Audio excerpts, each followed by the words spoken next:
반갑습니다. 2주 동안 잘 지내셨습니까? 네, 오늘 이제 6주 단계 5번째 시간인데요. 내용은 종보본을 기준으로 해서 제 3번째 챕터인 질문품이에요.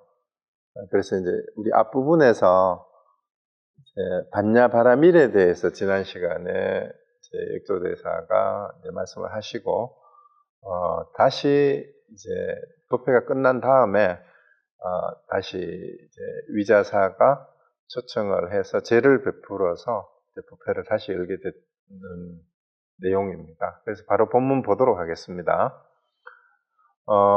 여기 제3질문품의 시작이 이제 어느 날 위자사가 대사를 위하여, 육조 해능대사를 위해서 제를 베풀었다라고 나오는데요.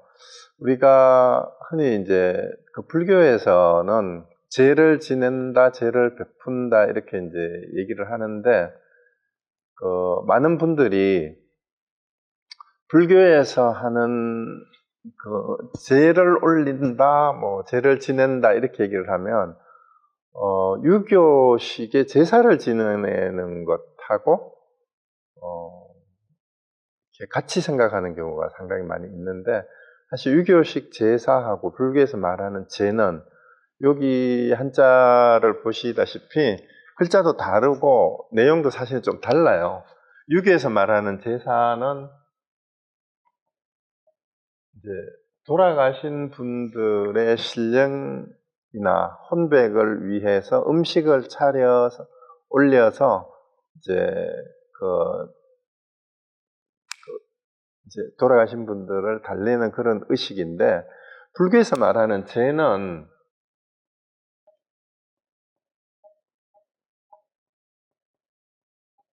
이거는 가지런히 하다, 깨끗이 하다, 한자라도 그런 뜻이고, 원래 산스크리트에서도 우포사다라는 데서 왔죠.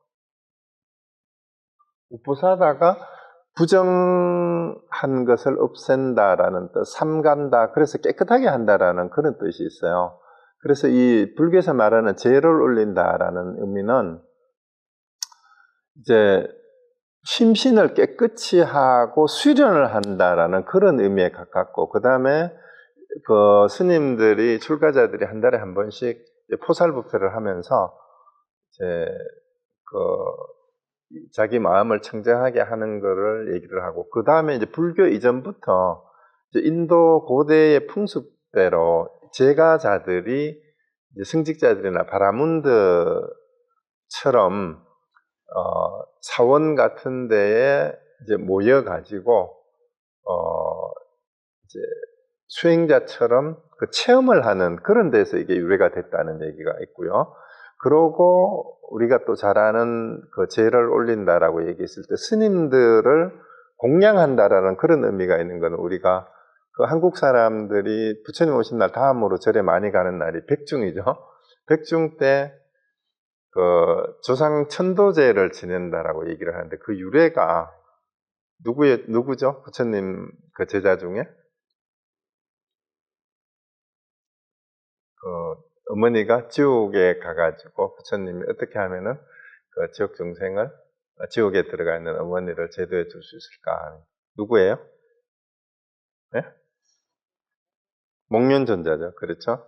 네, 그 목련전자의 그 어머니를 어떻게 하면 지옥에서부터 이제 건져서 좋은 세상으로 옮길까 하는 질문을 하니까 부처님이 스님들을 잘 공양을 하라는 말씀을 하셨어요. 그래서 그때 이 제를 지낸다라는 얘기는 마음을 청정히 하는 거고, 수행자를 공양하는 것이 왜 지옥에 빠진 사람을 건지는 게 되느냐 하는 것하고 이제 관계해서 이 제의 의미를 생각해 봐야 될 것 같아요. 그래서 수행자는, 우리가 일반적으로 말하는 출가 수행자들은 이제 수행을 통해서 깨달음을 얻어서 중생 구제의 원력을 세운 분들이에요.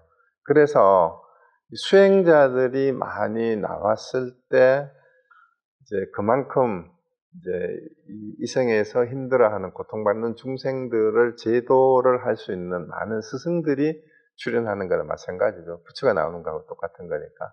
그래서 수행자들에게 공양을 올리는 의미는 단순히 그 수행자들을 위해서 신도가 해야 된다라기보다는 우리가 마음을 깨끗이 한 상태에서 수행을 위해서 서로가 서로에게 도움이 되는 그런 일들을 해야 된다라는 의미로 이렇게 해석할 수가 있습니다. 그래서 여기도 이제 대사를 위해서 제를 베풀었다라는 것은 결국 이제 그 위자사가 신도의 입장에서 스님에게 제를 베풀었다는 의미는 바로 스님에게 공양을 올려서 깨달은 큰 스님들이 깨닫지 못한 중생들을 잘 이끌어 달라라는 그런 의미가 있습니다. 그러니까 끝나고 나서 제를 마치고 대사를 청해서 자리에 오르시게 해서 법문을 청하는 거죠. 그래서 이제 정중하게 참석했던 관료 선비 모든 신도들이 같이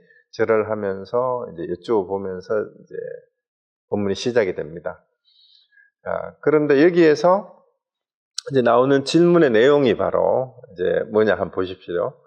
제자가 하상의 설법을 들으니 실로 불가사의합니다. 이제 작은 의심이 있으니 원컨대 대자비로 특별히 해설해 주십시오 했는데, 그러니까 의심이 있으면 물으시라. 내가 설해 주겠다. 이렇게 얘기를 하니까 질문한 내용이 바로 달마대사께서 전하신 내용을 오조 홍인대사로부터 받아서 전해온 것이 이제 그 중국 선종의 종지인데, 달마대사의 종지가 전해진 바가 아니냐 이렇게 물은 거예요. 그렇다니까 이제 바로 질문이 뭐냐, 위공도 어쩌면은 양무제가 그 달마대사를 처음 만났을 때에 이것이 궁금했는지도 몰라요.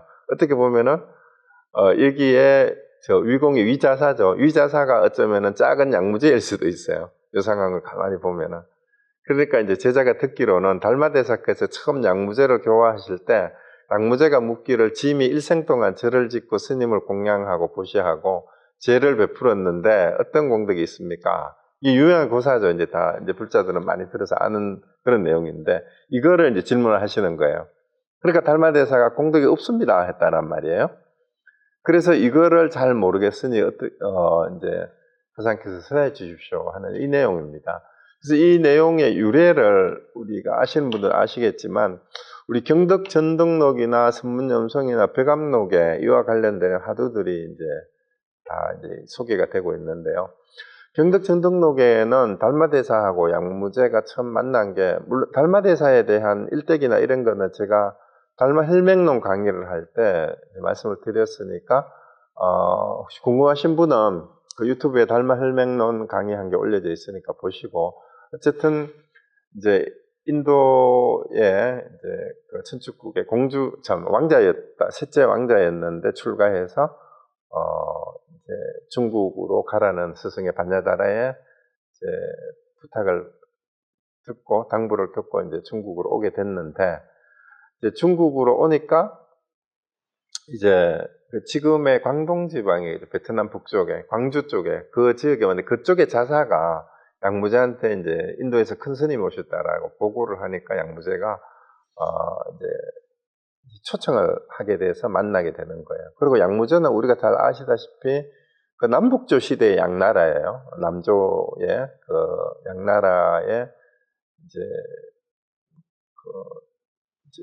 그 양나라를 건국한 황제죠. 초대 황제인데 이 양반이 이제 불심천자라고 알려져 있어서 불사를 엄청나게 많이 했다고 알려져 있는데, 근데 그 얘기를 이제 하는 거예요. 짐이 즉위한 후로 오늘까지 스님들을 공양하고 절을 짓고 경전을 펴내고 스님들을 제가 기르기를 해야 되겠죠. 스님을 공양했다라고 해도 되고, 도승인데 그 원문이 도자는 스님이 되다라는 뜻도 있어요. 그래 도승이라면 스님을 되게 했다 이렇게 해석해야 될 것 같아요. 그러니까 스님들을 많이 이제 길러냈다라는 그런 뜻입니다.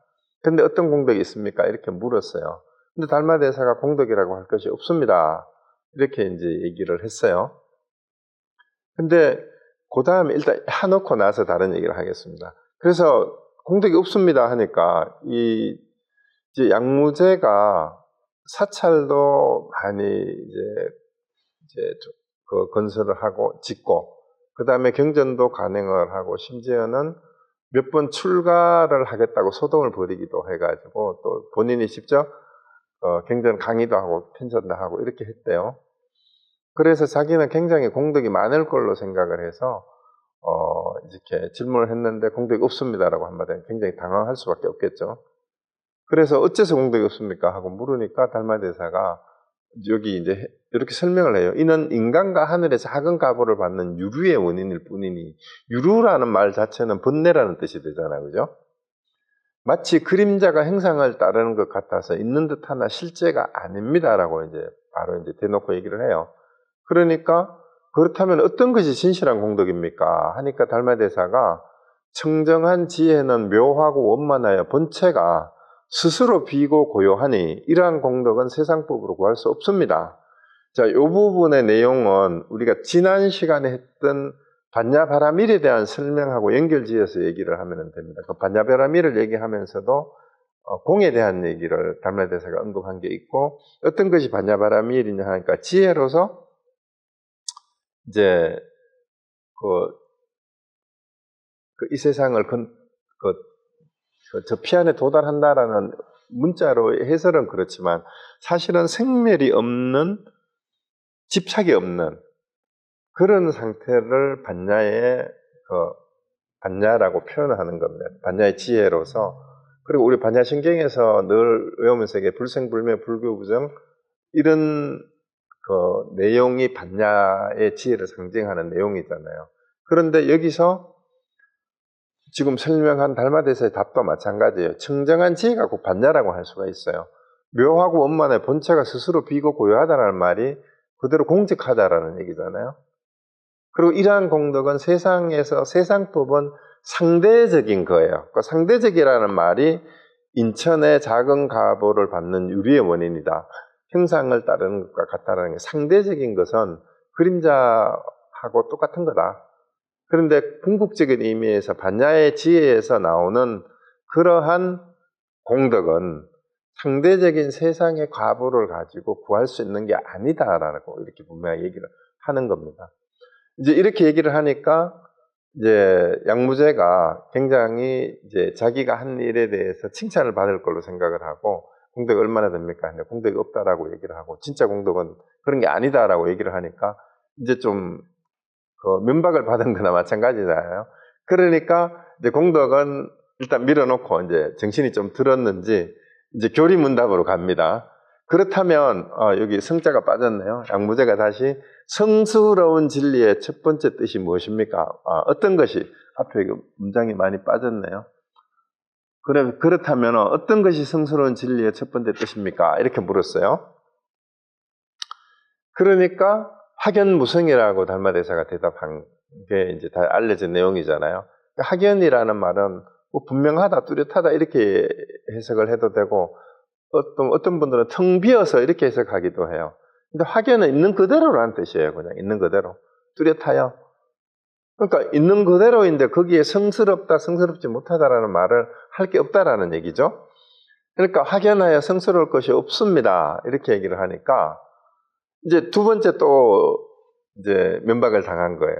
공덕이 얼마나 됩니까? 하니까 공덕이라고 할 게 없습니다. 두 번째는 이제 그렇다면 부처님께서 가르치신 성스러운 진리의 첫 번째 뜻이 무엇입니까? 이렇게 물으니까 성스럽게 뭐가 있겠어요? 이렇게 또 얘기를 한 거예요. 그러니까 무제가 이제 우리 요 장면을 상상을 한번 해보세요. 면벽을 두 번 당하고 엄청 속으로 화가 났을 것 같아. 아니, 이 양반이 도대체가 누구길래, 인도에서 온 큰 스님으로 해가지고 초청해가지고 내가 이제 정중하게 질문을 하는데 자기가 기대했던 대답이 둘 다 아니란 말이에요. 공덕이 얼마나 됩니까? 하니까 공덕이 없다 하고, 그럼 성스러운 진리가 어떤 거냐 하니까 성스러울 게 뭐가 있냐? 이렇게 면박을 주니까, 아니 당신 누구예요 도대체? 이렇게 묻는 거예요. 짐을 대하고 있는 그들은 누구길래 이런 소리를 하시냐? 이렇게 따지는 겁니다 지금. 그러니까 달마대사가 불식이라고 했어요. 불식. 근데 모릅니다라고 해석을 하는데 사실은 모릅니다라고 하면 안 될 것 같아요. 이걸 어떻게 해석해야 될지 모르겠네. 불식. 달마 불식이라는 하두가 이제 거기 나오죠. 뒤에. 그리고 이렇게 이제 전등록에는 그래서 양무제가 알아듣지 못하니까 대사가 근기가 맞지 않는 거 알고 이제 떠나서 양자강을 건너서 낙양으로 갔다라고 이렇게 기록이 되어 있고, 그 뒤에 이제 소림사에서 9년 동안 면벽하는 그런 얘기하고 헬가를 만나는 얘기가 이제 쭉 기록이 돼 있어요. 근데 일단은 그거는 이제 저기 혈맹론 할 때도 이제 많이 말씀을 드렸던 건데, 요 내용이 유명한 하두가 돼서 이제 벽암록의 하두 10개를 소개하고 있는 그 책이 벽암록이잖아요. 그 설두 스님이 이제 해서 나중에 다른 스님이 평창을 하고 붙이고 있는데, 벽암록에는 앞부분에 공덕이 없다라는 얘기는 없고 바로 이렇게 나와요. 달말 불식이라는 제목으로 이제 벽암록 첫 번째 하두가 나오는데요. 이 내용이 똑같은 내용입니다. 그래서 앞부분은 빼고 바로 이제 벽암록에는 무엇이 성스러운 진리의 첫 번째 뜻입니까? 하고 성제 제1, 2에 대해서 여하시가 한자로 그렇게 들어갔죠. 여하시 성제 제1, 2. 그 성스러운 진리, 우리 사성제 할 때 성제라고 하는 그겁니다. 성스러운 거룩한 진리의 첫 번째 뜻이 뭐냐? 이러니까 이제 학연무성애라고 했고, 그 다음에 지금 나와 대화하고 있는 그들은 누구냐 모릅니다. 요 내용 그대로예요. 그래서 이제 깨닫지 못해서 양자강을 건너 이 나라로 갔다 했는데, 나중에 이제 그 지공화상을 불러가지고, 지공화상은 그때 양무제의 국사 왕사 역할을 했던 그런 분인데, 지공화상에게 물으니까 지공화상이 이제 뭐 이런 사람이 와서 내가 이렇게 물으니까 그냥 갔다라고 얘기를 하니까, 지공화상이 달마 대사가 폐하하고 달마 대사가 어떤 사람인지 아십니까? 하니까 양무제가 모릅니다 했어요. 여기 똑같은 불식이에요. 그런데 지공화상이 그는 간음대사이며 부처님의 시민을 점하는 사람입니다. 그러니까 마음법을 전하는 사람이라는 얘기를 했죠. 그리고 양무제는 깊이 후회하고 마침내 사신을 보내어 맞이하려 하자 지공화상이 피하께서 사신을 보내어 모셔오려고 하지 마십시오. 온 나라 사람이 모시러 가도 그는 돌아오지 않을 것입니다. 이렇게 얘기를 했는데, 요 달마 불식에서는 지금 우리가 이제 살펴봐야 될 게 뭐냐 하면은요, 한자로 글자는 똑같이 불식이라고, 자, 양무제가 달마 대사한테 짐을 대하는 그들은 누구냐라고 물었을 때 달마가 불식했어요. 그 다음에 지공화상이 양무제한테 폐하 달마 대사가 어떤 사람인지 아십니까? 하니까 똑같이 불식인데, 이때는 모릅니다가 맞아요. 누군지 모르겠다, 어떤 사람인지 모르겠다라고 얘기를 하는데, 과연 앞에서 양무제가 지금 나를 대하고 있는 그들은 누구냐라고 얘기했는 것이 이제 달마 대사의 답이 모릅니다라는 뜻일까? 아니면 무슨 다른 뜻이 있을까? 아니면 도대체 양무제가 그렇게 질문했을 때 불식이라고 한 뜻이 뭐냐를 묻는 게, 요거를 참고하는 게 이 달마 불식 하두예요. 그러면 이제 달마의 불식과 양무제의 불식이 같으냐 다르냐 이렇게 묻기도 하고 하는데요. 어쨌든 이제 우리 전등록에 기록하고 벽암록에 요 기록하고 관계에서 양무제에 대한 평가가, 우리는 그니 뭐 불심천자라서 불사를 많이 했고 이제 경전을 간행을 하고 이체체 해가지고 이제 달마대사한테 이런 면박을 받았다라는 이 얘기만 알고 있는데, 그때 당시에 실제로 그 양무제가 이 불사를 해서 절을 많이, 큰 사찰을 건립을 많이 했다 그래요. 그런데 사찰을 지으면서 백성들의 원성이 자자했다 그럽니다. 왜냐하면 이제 한참 남북조 시대가 그렇게 평탄한 태평성대도 아니었거든요. 이제 나라가 막 이제 전체적으로 통일 왕조가 되지 않고 나라 갈라져가지고 막 이러고 있던 그런 상황이었는데, 이제 양무제가 불사를 한다고 백성들을 동원을 해가지고 강제 노역을 시켰어요. 그러다가 보니까 이 사찰을 짓는 것이 일반 백성들에게는 강제 노역이고, 사실들은 백성들을 수탈하는 게 돼버렸어요. 그러니까 이제 실제로 신심도 없는 사람들이, 불교 신자도 아닌 사람들이 임금이 시켜가지고 사찰 건립 불사에 동원이 돼가지고 강제 노역을 한다고 생각해 보십시오. 이게 불심천자라 해가지고 우리 불자들이 생각하듯이 아이고 뭐 우리 그 황제 폐하가 진짜 신심이 대단하십니다. 이렇게 했어요. 오히려 원성이 자자했다라는 그런 얘기가 많아요. 그러다 보니까 사실은 우리가 양무제 스스로는 자기가 이제 불교에 대한 역사도 알고 공부를 하고 나니까 인도의 아쇼카 왕처럼 되기를 원했대요. 그랬지만 이 사람이 지혜가 부족한 거죠.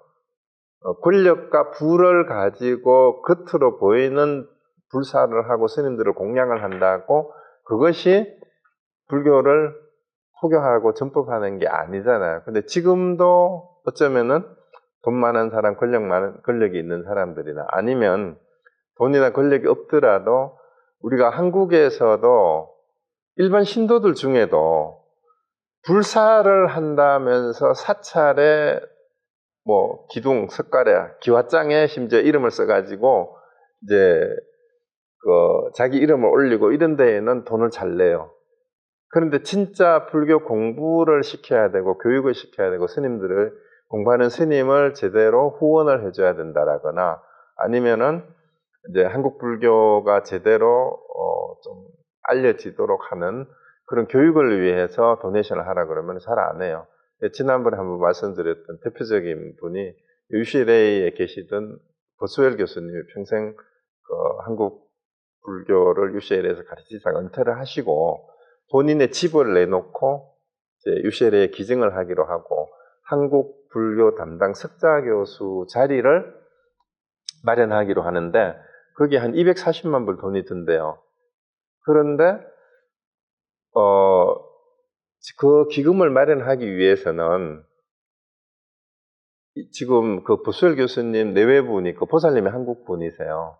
사시고 계시는 집이 UCLA 근처에 그 캐티 센터 밑에 그게 집이 되게 좋은 집이에요. 근데 이 집을 UCLA에 기증을 하는데 두 분이 살고 계시잖아, 지금. 돌아가셔야 기증이 돼.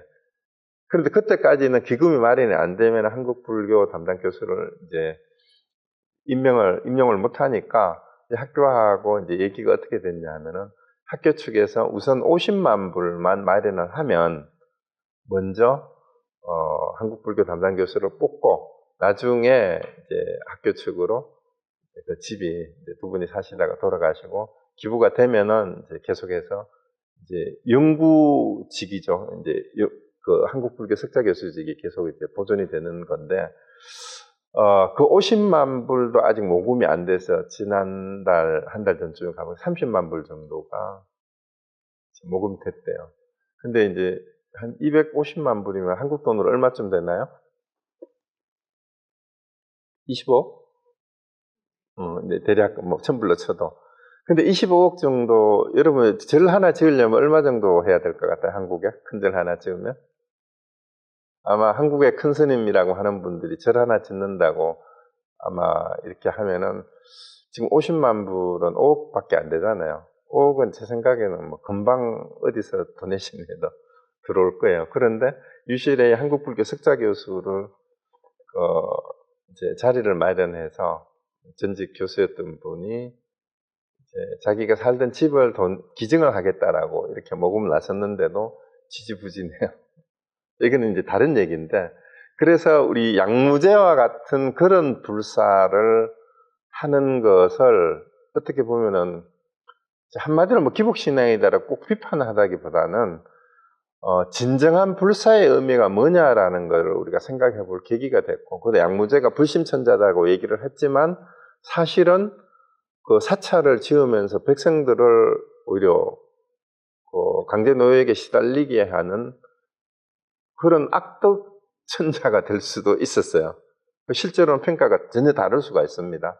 물론 이제 그 불심이 깊어가지고 이제 이제 양무제의 아들이 소명태자가 굉장히 그 불심이 깊어가지고 공부를 열심히 하고 해서 우리가 잘 아는 지금 건강경을 절을 나누어서 편집을 했던 분이 소명태자잖아요. 그런데 아깝게도 양무제보다 먼저 일찍 죽었어요. 왕기에 오르지 못하고. 어쨌든 그런 이야기가 있는 양무제 부자인데, 일단 그런 얘기들을 감안을 해서 이 양무제가 불사를 많이 했는데 공덕이 얼마나 됩니까? 달마대사가 한마디로 공덕이 없습니다라고 잘라버린 거예요. 그리고 어떤 것이 진짜 공덕이냐라고 했는 게 이제 경덕 정등록에 전하는 그 내용이 요거를 잘 보십시오. 공덕이라고 할 게 없습니다 하니까 어떤 것이 진짜 참된 진실한 공덕이냐 하니까 청정한 지혜는 묘하고 원만해 본체가 스스로 비고 고요해서 이러한 공덕은 세상 법으로 구할 수 없다 이렇게 얘기했다라는 거 요거 기억하시고 그 다음에 이제 그러면 성스러운 첫 번째 진리가 뭐냐 하니까 성스러울 것이 없습니다 이렇게 얘기를 했고 그 다음에 세 번째가 도대체 그대는 누구입니까 하니까 불식이라고 했어요. 여기에서 화두가 3개가 나왔어요. 사실은 뭐냐 하면은 달마대사가 공덕이 얼마나 됩니까 하고 물었을 때 달마대사의 답이 뭐였죠? 공덕이 없다라고 한 게 그 양무제의 공덕인데 무공덕의 공덕이라는 말을 여러분이 이해를 하셔야 돼요. 이거 공짜는 이거죠. 공덕이 하나도 없다라고 이렇게 말한 데에서 뭘 이해를 하셔야 되냐면 반야신경에서 말하는 무지영무득의 의미를 이해를 했다라면은 무공덕이라고 말하는 데에서 양무제가 열을 받을 이유가 전혀 없어요. 그러니까 반야사상을 이해를 했다라면 내가 이렇게 불사를 했는데 공덕이 얼마나 됩니까? 그러니까 무공덕이라고 했으면 제대로 양무제가 공부가 된 사람이었다라면은 달마대사한테 바로 큰절을 하고 역시 큰 스님이십니다 했을 거예요. 그런데 그 뜻을 제대로 알지 못하고 이렇게 그냥 하고 이제 열을 받아가지고 그렇다면 뭐가 진짜 공덕이냐 이렇게 이제 따져 묻고 그 다음에 그 진짜 공덕이라는 것은 본체가 스스로 비고 고요하다 그러니까 공적하다라는 얘기를 다시 얘기를 했잖아요. 근데 이거를 이해를 못하고 다시 또 성스러운 진리가 그럼 뭐냐라고 물으니까 성스러울 게 없다라고 확연무성이라고 또 얘기를 했어요. 성스러울 게 없다. 성스럽다라는 게 없다라는 요 부분도 이제 똑같은 논리로 이해를 해야 돼요. 어떤 것이 성스러운 진리의 첫 번째 뜻입니까? 라고 물었을 때 확연무성이라고 답한 뜻이 뭐냐? 이걸 참고해야 돼요. 확연무성. 텅 비어 성스러울 것이 없다라고 얘기했는 게 이게 바로 그 성스러운 진리의 첫 번째 뜻이에요. 그러면 이 화두를 어떻게 참고해야 되느냐? 어떤 것이 성스러운 진리의 첫 번째 뜻입니까? 했을 때 확연무성이라고 대답한 뜻이 뭐냐라고 했는데 요거를 글자를 풀이를 해가지고 진리라고 하는 것은 확연하기 때문에 성스럽다, 성스럽지 않다라고 말을 할 것이 없습니다. 성스럽다고 하면 이미 틀렸습니다. 이렇게 말하는 것은 교리적인 풀이에 불과해요. 그러면은 어떤 것이 성스러운 진리의 첫 번째 뜻입니다 했을 때 확연무성이라 한 것이 어째서 답이 되는지를 정확하게 얘기를 해야 돼요. 그러면 어떤 것이 성스러운 진리입니까? 얘기를 했을 때 확연무성이라고 대답한 것은 그걸 받아서 그대로 얘기한 게 되지만 이거를 글자를 따라가서 성스럽다 할 것이 없다라는 뜻으로만 이해를 하면은 교리적인 이해밖에는 되지를 않습니다. 그래서 그 다음 문제도 또 마찬가지가 되는 거예요. 그러면은 짐을 대하고 있는 그들은 누굽니까? 라고 물으니까 모릅니다 라고 했잖아요. 달마 불식. 그러니까 제가 자주 하는 얘기가 보리달마가 이름이 보리달마인데 제가 만약에 양무제가 달마대사한테 누구요? 라고 물었는데 제가 보리달마입니다 이런다고 보리달마가 뭔 뜻이에요? 보리는 지혜고 달마는 법이라는 뜻인데 보리라고 한들 알겠어요? 달마라고 한들 알겠어요? 그럼 보리가 뭔지 달마가 뭔지 결국은 보리 달마라고 해도 모르잖아. 근데 그거를 떠나서 예를 들어서 이름을 여러분이 저한테 누구세요? 물었을 때 제가 누구라고 이름을 얘기하면 여러분이 저를 알겠어요? 제 이름이 뭐예요? 제가 김재범입니다 하면 여러분이 저를 알아요? 그러면은 여기서 짐을 대하고 있는 그대는 누구입니까? 했을 때 어떻게 대답을 해야 이 사람에게 나를 제대로 알리는 게 되고 아니면은 반대로 질문한 사람이 어떻게 그 대답을 듣고 이 사람이 누구인지를 알아야 되느냐라는 게 달마 불식 화두예요. 그래서 이제 여기 백암록에 나왔던 달마가 양무제한테 불식이라고 대답한 거하고, 그 다음에 지공화상이 달마대사가 어떤 사람인지 아십니까 하니까 양무제가 모릅니다 했던 거는 이제 전혀 다른 차원의 내용입니다. 무슨 말이냐 하면, 양무제가 이제 지공대사가 혹시 폐하께서는 달마대사가 어떤 분인지 아십니까? 물으니까 모르겠는데요. 그럼 우리가 일반적으로 말하는 전 누군지 잘 모르겠습니다. 그런 뜻이에요, 그냥. 그런 뜻인데, 달마대사가 양무제가 물었을 때 불식이라고 얘기한 거는 그런 뜻이 아닙니다. 그래서 왜 달마가 양무제가 물었는데 모릅니다라고 얘기를 했을까라는 부분도 참고를 해서 왜 그런 대답을, 왜 불식이라고 했는지, 불식의 뜻이 뭔지를 알아야 됩니다. 그래서 이거를 모르면 아무리 문답을 주고받아도 결국은 도돌이표예요. 그래서 이 세 개가 사실은 알고 나면 똑같아요. 그래서 첫 번째 공덕이 얼마나 됩니까 했을 때 무공덕이다라고 얘기한 뜻이나, 성스러운 진리의 첫 번째 뜻이 뭡니까 하니까 학연무생이라고 한 거나, 그들은 누구요 했을 때 불식이라고 한 거나, 이거 하나만 알면은 세 개를 다 알게 돼요. 그래서 우리 관아선이 왜 철저하냐 하면은 글자를 따라가지 말고, 우리 중국 선종의 얘기가 불림문자라는 얘기를 흔히 많이 얘기를 하잖아요. 아무리 여기에 전등록을 가지고 얘기를 하든 백암록을 가지고 얘기를 하든 달마하고 양무제가 주고받았던, 지공화상이 양무제하고 주고받았던 내용의 글자를 분석을 해가지고 이게 무슨 뜻일까라고 이해를 하려고 하면은 달마대사가 전하려고 하는, 달마대사는 여기서 나오잖아요. 부처님의 심인을 전하는 사람이다 그랬잖아요. 그러니까 마음의 도장이라는 뜻인데, 부처님의 심인은 아무리 경전을 통해서 전등록이나 백암록을 문자로 해석을 해서는 알 수가 없습니다. 그래서 참고해서 그 화두를 들어야 돼요. 달마가 불식이라고 한 뜻이 무엇일까? 어째서 그대는 누구냐라고 물었는데 어째서 불식이라고 했느냐? 이렇게 참고를 계속 해 들어가야 됩니다. 그래서 그대는 누구냐 했을 때 불식이라고 하는 뜻이 왜 답이 되는지, 이거 답이에요, 답. 그대는 누구냐라고 했을 때 불식이야 라고 대답한 겁니다. 그러면 내가 보리달마야 라고 대답하는 거나 불식이라고 대답하는 거나 똑같은 것인 줄 알아야 돼요. 그걸 모르고 모른다라고 얘기했는 거는 누구 놀리나? 네가 누구냐고 물었는데 알 수 없지. 네가 나를 알겠냐? 이렇게 얘기한 거하고 똑같잖아요. 그러면 엄청 약 올리는 게 되는데 그런 뜻이 아닙니다.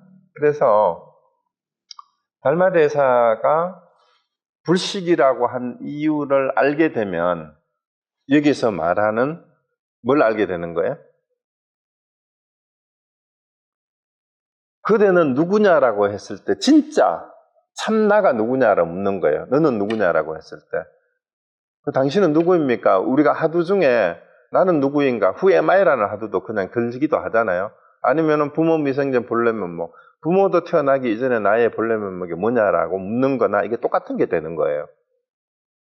그리고 어떤 것이 성스러운 진리냐라고 묻는 거하고도 똑같은 대답이 불식이라고 한 거나 성스러울 게 없다라고 대답한 거나 똑같다라는 걸 빨리 눈치를 채야 이게 달마가 전하려고 했는 것이 무엇이고, 또 이 고사를 가지고 와서 육조단경에서 육조대사가 비록 위자사의 질문을 해서 다 대답을 하는 형식으로 기록이 되어 있지만 육조단경에서 육조해능대사의 제자들이 이 고사를 다시 거론을 하는 이유도 사실은 그 의도가 바로 그거예요. 공덕이 없다라는 의미를 어떻게 설명을 해야 될까라는 것을 한번 강조하기 위해서 어쩌면 후대에 육조해능대사의 제자도 이 고사를 인용을 해가지고 기록을 했는지도 모릅니다. 그러면 육조단경 본문으로 다시 한번 들어가 봅시다.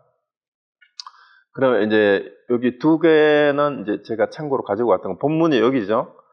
자, 위자사가 물었어요. 그 양무제가 불사를 많이 하고 달마대사를 만나서 공덕이 얼마나 됩니까 하니까 공덕이 없습니다고 했는데 이 뜻이 무엇입니까? 라고 이제 육조대사한테 설명을 해주세요 라고 대답한 거예요. 그러니까 이제 육조대사가 실로 공덕이 없습니다 라고 얘기를 한 거예요. 그 이제 6조 답도 똑같죠. 옛 성인의 말씀을 의심하지 마시오. 여기서 말하는 옛 성인은 달마대사를 얘기하는 거겠죠. 무죄가 마음이 삿되어 정법을 알지 못한 것이오. 여기도 이제 분명하게 나옵니다. 무죄가 제대로 몰랐기 때문에 알아듣지 못했다는 얘기예요. 절을 짓고 공양하고 보시하고 죄를 베푼 것은 이름하여 복을 구한 것인데, 이 기복신앙이라는 뜻입니다. 복은 공덕이 될 수 없어. 공덕은 법신 가운데 있지 복을 닦는 데 있는 것이 아니다. 이렇게 얘기를 했습니다. 그러고 나서 6조 현행대사는 이제 공과 덕, 공덕이 뭔지에 대해서 이제 6조 현행대사식으로 풀이를 하는 거예요. 그래서 여기 보세요. 이것도 글자를 그냥 따라가도 좋지만 여기에 담긴 의미를 다시 보면서 한번 보셔야 돼요. 성품을 보는 것이 공이요. 결국은 공덕이라고 하는 것은 우리가 생각하는 과보로서 받게 되는 상대적인 유의의 어떤 과보가 아니다라는 그 얘기예요. 성품을 보는 게 뭐예요? 견성이죠, 견성. 견성하는 거. 그게 깨닫는 게 그게 공이고, 그 다음에 덕이라는 말은 이렇게 평등함이라고 얘기를 했어요. 평등하다라는 게 뭐가 평등한 거예요? 성과 속, 부처와 중생이 다를 바 없다라는 게 불이법의 평등이에요. 그게 덕이고, 그 다음에 생각에 막힘이 없어서 항상 본성의 진실한 묘용을 보는 것을 공덕이라 한다. 그러니까 어떤 생각에도 걸리면은 안 된다라는 얘기예요. 그리고 본성의 진실한 묘용이 뭐냐 하면은 우리 마음이에요. 우리 본성의 마음의 묘용이 모든 생각이 마음 쓰는 데에서 나오는 거잖아요. 이것에서 모든 우리의 생각이 나왔다라는 것을 아는 것, 그게 공덕이라는 거예요. 결국은 똑같은 얘기야. 견성이 공이고 성속이 둘이 아니고 중생과 부처가 둘이 아닌, 그게 평등함이 덕이고, 그래서 어떤 생각이든지 우리의 본성에 위배되지 않고, 그러면서 이 본성으로 인하여 모든 생각이 일어나고, 심지어 일체유심조라는 말이 있듯 이 세상이 이제 우리가 알게 되는 거라는 것, 이게 이제 본성의 진실한 묘형입니다. 그걸 공덕이라고 한다라는 거죠. 그러고 안으로 마음을 겸손하게 낮추는 것이 공이요, 밖으로 예를 행하는 것이 덕이요라고 했는데, 이거는 굉장히 사회적인 것 같지만 꼭 그것만이 아니에요. 안으로 마음을 겸손하게 낮춘다라는 말은 뭐냐면 내 마음 안에 아상이 하나도 없어야 되는 거예요. 그게 진짜 공이라는 거죠. 그러니까 마음을 그냥 겸손하게 해서 그 겉모습에 예절을 차리는 게 아니라, 마음을 겸손하게 낮춘다라는 말은 마음에서 아상이다, 나다 할 것이 어떤 것도 없이 마음이 비워진 걸 얘기하는 거고, 밖으로 예를 행하는 것이 덕이라는 얘기는 그것이 말과 행동으로, 언행으로 표출이 되는 것을 진정한 예라고 얘기하는 거예요. 그러니까 겉으로, 밖으로 예를 행한다는 것이 예절을 차린다는 의미가 아니에요. 진짜 덕은 마음에 아상이 없어서 어떠한 차별심이 없다라는 게, 그게 평등이죠. 그것이 겉으로 드러나는 거예요. 그게 평등이란 말이. 왜냐하면 평등이 덕이라는 얘기하고 밖으로 예를 행하는 것이 덕이라는 말을 연결시킬 수 있어야 돼요. 그러니까 상대방에게 예를 차린다라는 건 뭐예요? 나와 똑같이 상대방을 평등하게 존중해주는 마음이 겉으로 드러나는 것이, 그게 예예요. 예절을 차린다라는 것은 단순히 나보다 나이 많은 사람이기 때문에, 지위가 높은 사람이기 때문에 깍듯이 하고, 내보다 지위가 낮고 나보다 나이 어린 사람이니까 내가 대충 하고, 그런 게 예의가 아니란 얘기입니다. 평등함이 예예요. 결국은 평등이 덕이라 했으니까. 그러니까 그 다를 바가 없다라는 얘기. 그 결국은 나와 남이 둘이 아님을 아는 것이 진짜 예예요. 그것이 자기 자신과 다른 사람하고 자기를 똑같이 여기는 데에서 진짜 예절이 나오는 거죠. 벌써 상대방을 불리한 상태에서 어떤 행동을 취하는 건 위선이 될 수도 있어요. 자, 그리고 그 뒤에 이어지는 얘기도 자성이 만법을 세우는 것. 그러니까 자성이 만법을 세운다는 건, 말이 일체심조라는 말이나 만법귀일이라는 말이나 똑같은 말이 될 수도 있어요. 그러니까 내 마음의 본성에서부터 일체 모든 현상이 나온다라는 걸 아는 것, 그게 공이에요. 이게 무슨 말이냐 하면, 일체 법이라는, 만법이라는 말을 이해를 하셔야 돼요. 법은 우리가 불교에서 흔히 가르침이다 얘기를 하는데, 진리라고도 얘기를 하고 그러는데 여기서 진리라는 말은 부처님의 말씀을 진리의 가르침이라고 해서 법이라 그러는데 일단 법은 그런 의미라기보다는 현상이라고 얘기하는데 그래도 이해가 잘 안 되는데 법을 어떻게 다른 말을 어떻게 얘기를 해야 되냐 하면은요. 우리 생각으로서 규정한 일체의 모든 것 생각으로 규정한 일체의 모든 것 그게 물질명사가 됐든 추상명사가 됐든 대명사가 됐든 우리가 생각을 통해서 어디에 이름을 붙여서 규정해서 어떤 뭐뭐다라고 한 것을 이제 그걸 현상이라고도 하고 하는데 그 전체가 법이에요. 그러면은 부처님의 법문도 사성제다, 팔정제다, 뭐 37조도품이다, 뭐 이런 모든 가르침의 용어가 다 법이에요. 왜? 뭐뭐라고 규정한 거니까 부처님 말로서. 그게 다 법이에요. 근데 이 법이 다 어디서 나왔어요? 내 마음으로부터 이것이 생각을 일으켜서 이렇게 규정한 것이 그것이 뭐예요? 그래서 결국은 거꾸로 봐야 돼요. 이 만법이 결국 자성으로부터 나온 바 되었다라는 걸 아는 것이 공이다라는 게 되는 겁니다. 그게 자성이 만법을 사는 것이 공이요. 그 다음에 마음 바탕이 생각을 떠난 것이 덕이다라는 얘기는 이제 그 본성의 바탕이 되는 것이 나의 분별심으로 이렇게 저렇게 분별해가지고 상대화하지 않은 것 그것이 진짜 덕이라는 거예요. 겉으로 드러난 거죠. 그렇게 해서. 그 다음에 자성을 떠나지 않음이 공이요. 그 일체가 자성을 떠나서 어떤 것도 이루어지지 않다라고 아는 것 그게 공이고 응용하되 물들지 않는 것. 근데 우리 자성이 묘용을 부려가지고 일체 모든 것에 대해서 이게 뭐뭐다라고 얘기를 다 하잖아요. 알아채잖아요. 알아채고 이름을 붙이지만 그렇게 알아채고 이름 붙이고 하는 게 전부 응용하는 거란 말입니다. 그렇지만 우리가 뭐뭐다라고 이름은 붙였지만 그 이름 붙인 데에 매이면 어떻게 돼요? 그게 물드는 게 되는 거예요. 우리가 소통을 하기 위해서 겉으로 드러난 것을 분간을 하기 위해서 이름을 붙이잖아요. 근데 이름을 붙였는데 이 이름에 집착을 하게 되면 그게 뭐가 돼요? 그게 바로 물든 게 되는 거예요.